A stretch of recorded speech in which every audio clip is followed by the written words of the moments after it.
Hello viewers, this is Iqbal Khan advocate from Iqbal international law services. आज का हमारा जो लीगल का टॉपिक है वो है फॉर डिलीवरिंग लीगल लेक्चर। आज का हमारा जो टॉपिक है श्योरिटी इन सक्सेशन मैटर। श्योरिटी इन सक्सेशन मैटर यानी सक्सेशन केस में जमानत। सक्सेशन केस में जमानत जो दी जाती है उसके बारे में आज हम डिलीवर कर रहे हैं लीगल लेक्चर। देखिए, कोई मरहूम जायदाद छोड़ के फौत हो जाता है तो वो मरहूम की जायदाद वर्सा में तकसीम होती है। जायदाद कौन सी होती है? मूवेबल भी हो सकती है, इमूवेबल भी हो सकती है, यानी बैंक अकाउंट पैसा हो सकता है या प्रॉपर्टी मकान बिल्डिंग कोई भी चीज़ हो सकती है।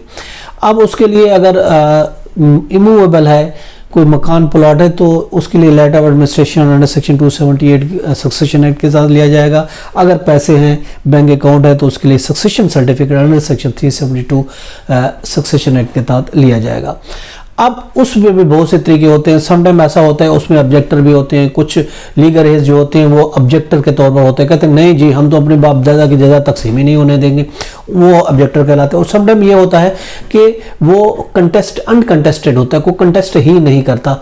और समटाइम होता है कि वो जो है ना अनकंटेस्ट इसलिए होता है कि उस सारे आके नो ऑब्जेक्शन कर। दो सूरतें मेन होती है, एक तो या तो है कि उसमें ऑब्जेक्शन होता है या ऑब्जेक्शन नहीं होता है।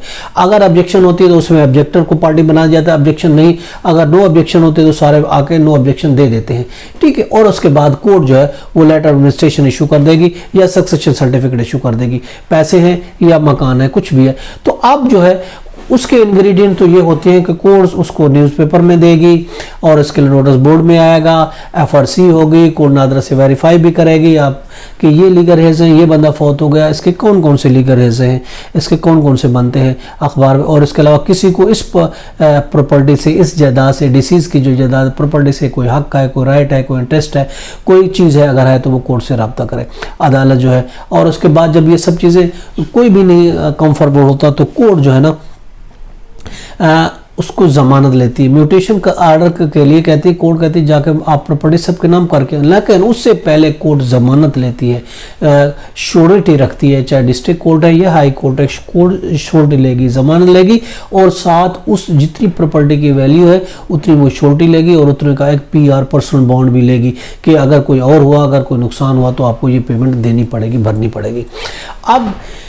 अब ये जमाना देना जरूरी है, लेकिन वो कहता है कोर्ट डिस्पेंस भी कर सकती है for the requirement of furnishing surety. Court can dispense this requirement for furnishing surety. Court जमानत देने से भी मुस्तस्ना करार दे सकती है, जमानत के लिए मुस्तस्ना उस केस को भी दे सकती है। वो बहुत सी सूरतें देखिए, ये कोर्ट की डिस्क्रिशन है, ये याद रखें, कंपलसरी नहीं है। बहुत कम बेस केसों में कोर्ट कर सकती है, have the power, discretionary power है कोर्ट को, वो इस्तिस्ना दे सकती है, लेकिन जरूरी नहीं, कंपलसरी नहीं वो आपको इस्तिस्ना दे।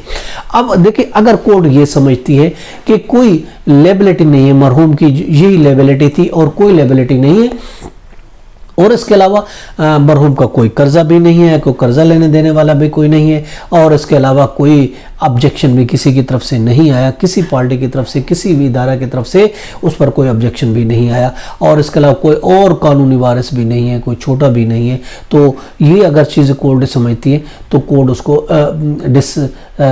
वो कर सकती है, डिस्पेंस कर सकती है श्योरिटी जमानत देने के लिए। हाँ, अगर देखें इन सूरतों में जो बहुत सी सूरतें, उन सूरतों में कोर्ट जमानत से मुस्तस्ना करार नहीं देती। वो सूरतें कौन सी है? वो सूरतें ये है कि कोई अगर उसमें से छोटा है, कोई उसमें से माइनर है, कोई उसमें से नाबालिग है, और इसके अलावा कोई क्लेम है किसी का, ठीक है, कोई अगर क्लेम किसी का बनता है तो उस सूरत में भी कोर्ट जो है ना वो मुस्तस्ना नहीं देगी। इसके अलावा कोई अगर अनसाउंड माइंड है, कोई फातरुल अकल है, तो उस सूरत में भी कोर्ट नहीं डिस्पेंस करेगी, ये मुस्तस्ना नहीं देगी। और इसके अलावा ये भी है कि कोई अगर लीगल हेयर्स कोर्ट के सामने पेश नहीं हुआ, पेश नहीं हो सकता, या किसी का कोई क्लेम है उस प्रॉपर्टी पर, या फिर वारिस खुद नहीं आता, उसका पावर ऑफ अटॉर्नी के थ्रू पेश होता है, या फिर इसके अलावा किसी और का मरहूम की जायदाद से इंटरेस्ट वाबस्ता है, तो इन सूरतों में कोड मुस्तस्ना करार नहीं देगी, कोड उसको डिस्पेंस नहीं करेगी for the requirement of furnishing the surety. हम आपको रूलिंग दे रहे हैं पीएलडी 2014 सिंध की है, पेज है 500, और इसके अलावा पीएलडी है, लेटेस्ट आपको रूलिंग भी दे रहे हैं पीएलडी 2020 सिंध की है, सिंध हाई कोर्ट की, पेज है 713। इसमें कोर्ट ने डिस्पेंस भी किया है और करार भी दिया है कि किस किस में डिस्पेंस करार दिया जा सकता है, श्योरिटी से मुस्तस्ना करार दिया जा सकता है और किस में नहीं।